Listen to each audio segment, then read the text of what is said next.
You're accusing PBS of indoctrinating kids. Make your case. Not cancel culture again. Coming for PBS Kids. Oh, go on. What do you have to say? Some of the programming doesn't line up with Oklahoma values. And why are we using taxpayer dollars to overly sexualize or indoctrinate children with this type of programming? I'm not going to do it as long as I'm governor, and I think Oklahomans overwhelmingly support me on that. Now, that's a bold accusation there, Governor Stitt. But which of these shows are sexualizing children? Which of these kids' shows doesn't reflect Oklahoma values? Why are we using taxpayer dollars to fund a public television station? It's an outdated system. 14 other states don't fund public television. If the programming wants to go on NBC or CBS or Fox, they'll pick that up. Public is the key word here. It's a bad word to Republicans. They hate funding public stuff. The Oklahoma governor just said that in the last clip, that a private company would pick it up if they wanted. If the programming wants to go on NBC or CBS or Fox, they'll pick that up. The ideal Republican world is all private businesses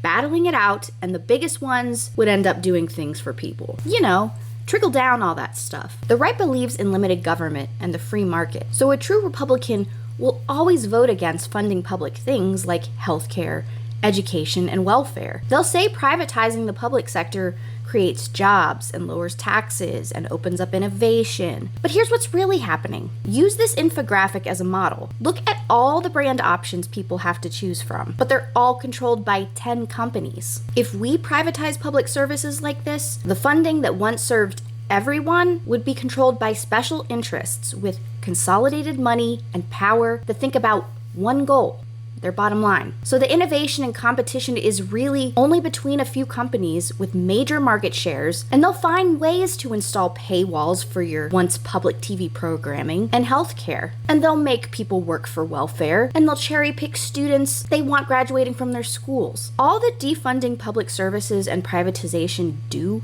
is protect wealthy businesses and perpetuate inequity. We can already see it in action. The idea of picking yourself up by your bootstraps and everyone can be successful if they just try hard enough doesn't work when your public school is defunded, your public health care is defunded, and your parents can't afford cable, so you can't even watch enriching TV like PBS. The Republican Utopia of no public safety net is more popular than ever. I don't agree with saving the VA personally. I've seen enough to where I know it's not a feasible option. We need to shut it down. Well, that's kind of what I'm thinking. So I guess it's a matter of us leading the fight to defund it. You can't just reform that administrative state. You have to shut it down, which is why I've said starting with agencies like the U.S. Department of Education, we will shut it down. And it should scare the hell out of us. Hey everyone, thanks for watching. I'm Leah Covert. Be sure to check out more of my content on The Breakdown, and I'll see you guys in the next video.